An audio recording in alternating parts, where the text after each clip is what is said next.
Yeah. How did you come up with Because it's a cool name. Yeah. It's the name Ferdinand is as the youth say these days, Steezy.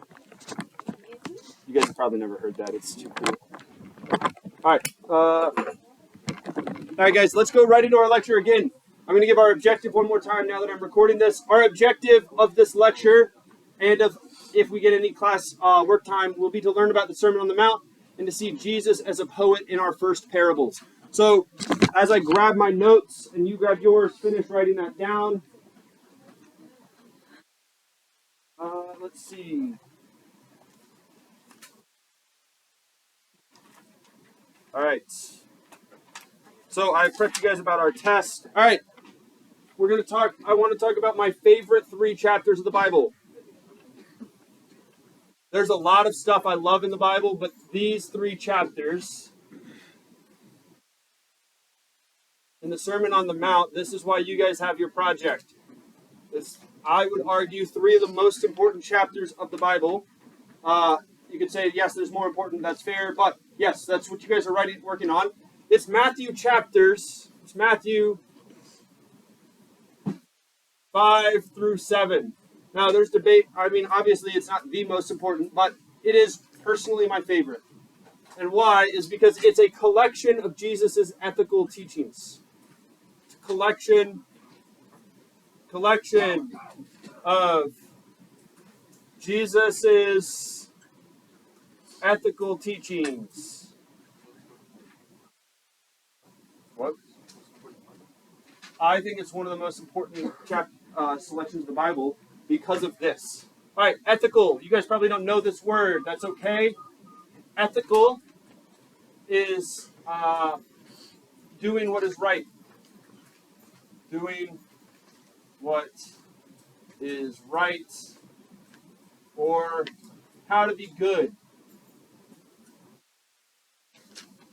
This is, of course, just a quick class definition, not a perfect dictionary definition of something that's ethical. But an ethical action is the right action. It's a good action. Through this, through your time in high school as Bible teachers, our goal is to get you to care not only about what is ethical, but about being ethical. We want you to learn how to be ethical, right? How to be good people that care. I don't care if you make a bunch of money. In fact, I hope you don't.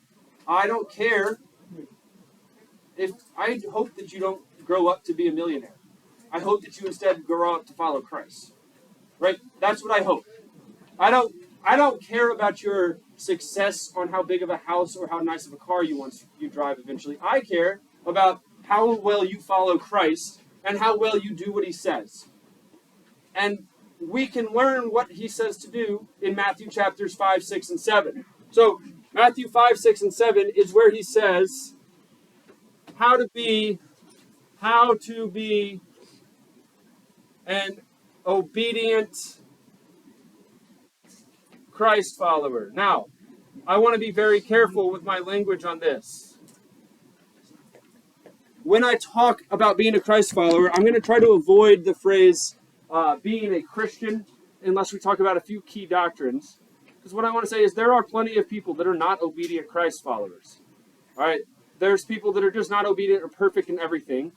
So I'm going to try to use the phrase obedient Christ followers. Obedient to Christ. Doing what he says to do. Many of you guys in this room are going to say, I'm a Christian, right? You're either Protestant or you're Catholic. You're some form, most likely, of Christian. That's why your parents sent you here. It's a good chance because you come from a Christian household. Some of you guys are in confirmation class, right? You guys are going to say, well, I'm this. So I'm going to try to give you a direction of this is where we learn what to do. All right? This is where we learn what to do. If you want to put your money where your mouth is and actually do what Christ says, you go to Matthew chapters 5, 6, and 7. This is where he says, do this to follow me. It says, follow these things. If you want to be like me, do these things. And I'll tell you what, it's hard. That's why I'm taking it seriously and having you guys read it over and over to people and get it ingrained in your brains and go, do I really want to do this? Because if you don't want to be a Christian, okay. But if you do, you should know what that means, and you should be able to understand this. So here we have a collection of Jesus' ethical teachings is here. I want to be clear. The Sermon on the Mount is not a sermon. All right? It's not just a sermon. It's Matthew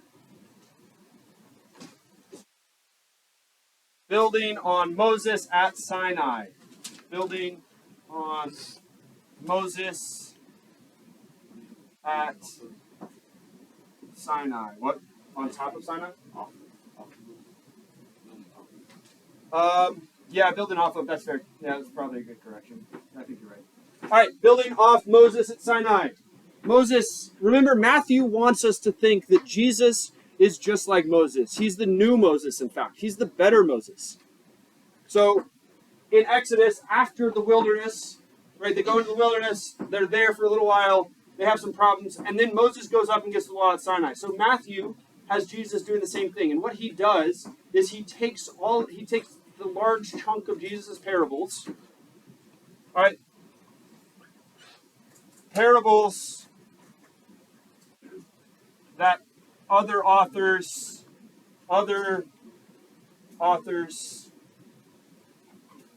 spread throughout. Matthew is going to put most of them in one place. He's going to take the primary things of Jesus' teachings and put them all in one spot. He's going to make it look like Mosaic laws and Moses on Sinai. He's going to put all of them in one spot. He's going to say, this is what you do. Right? So it's very intentional that he's doing this. It's not because Jesus stood up and gave a sermon. If you read it like a sermon, it's kind of awkward. It's not really that. Right? It's more that he's saying this is what it means. He's putting Jesus as Moses. Now, that there are people that would argue with me as to whether it's a collection of Jesus' teachings or an actual sermon.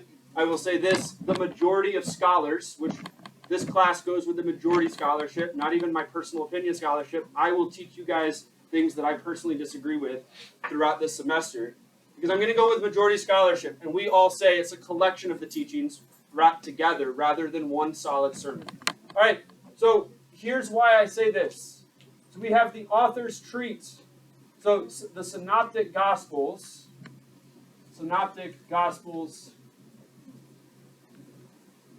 treat Jesus as a poet and parables as poetry.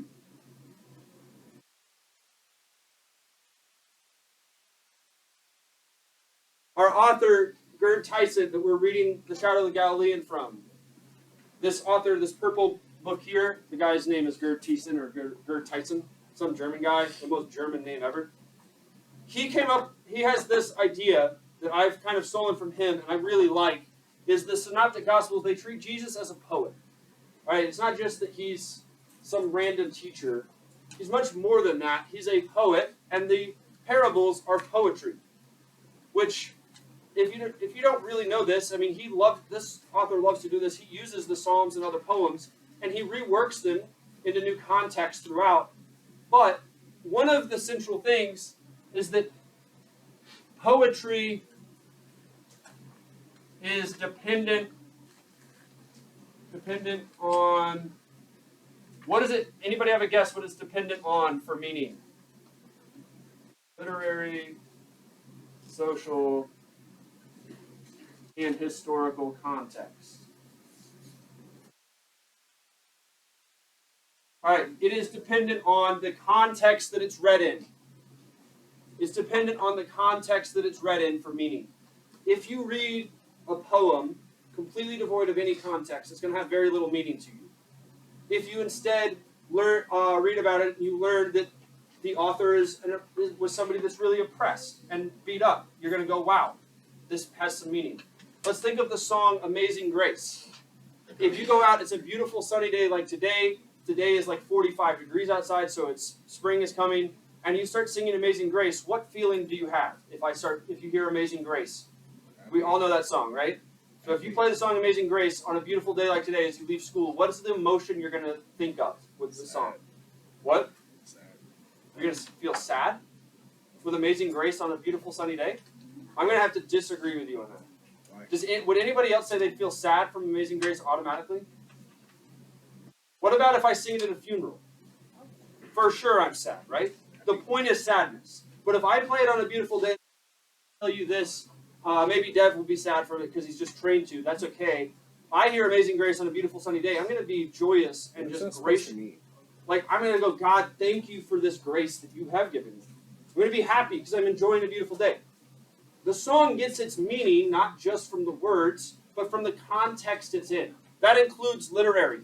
All right, the literary context. Poetry can also be altered. Poetry can be altered by authors for new meaning. I'm going to give a couple examples, then we'll read, and then you guys will only owe me 5 questions today instead of 7, because we don't have time for 7. The authors are going to alter things. I want to give some quick examples. We're going to see this. We see this in Matthew 8. We see this in Matthew 6 in the Sermon on the Mount. We see this in Mark chapter 4, which is part of our reading. We're going to read it today. But Mark 4 and Luke 8 have a parable of a lamp. Now, if you guys did the reading homework, you read this, right? I want to point out some distinctions here. When we read in Mark 4 is going to, and we're going to read it in a moment, you guys are going to see it is about judgment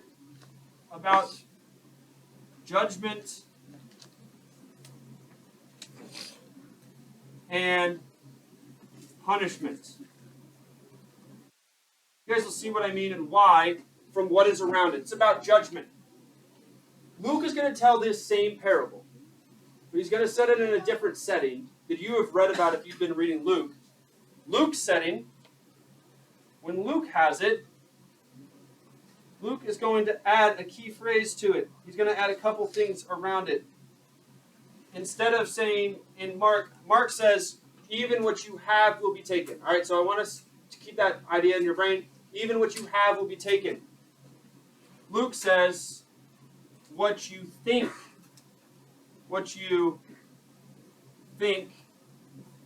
you have, and we will have nothing hidden will stay hidden. All right. Just from these key phrases, and the absence of Mark's. Hey. Yeah. All right. Just from these phrases, we see that Mark talks about judgment and God punishing those that are acting unjust and judging unjustly. But Luke adds just a couple sentences, a couple words. He says, instead of what you have, it's what you think you have. What does this mean? What is the new meaning here? Anybody? What does it now mean to go from what you have to what you think you have? You have an answer? All right. It means whatever you do have is not yours. Right? Things are temporary. Luke is pointing out the temporariness of your possessions. The false hope you have when you put your hope in things. When he says nothing will stay hidden, what he's saying is things will be revealed. Right? It's a revelation statement rather than a punishment statement. So we can see this even in Matthew's usage as well. I don't have time on this, so we're going to go right into reading Mark chapter 4. So if you can open to chapter 4 of Mark, please. I'm going to go right into reading that. I want you to listen for these types of differences. This is what we're doing this semester as we get closer and closer reading. We are looking for these level of details and your goals of trying to figure out what things mean. So Mark chapter 4, please.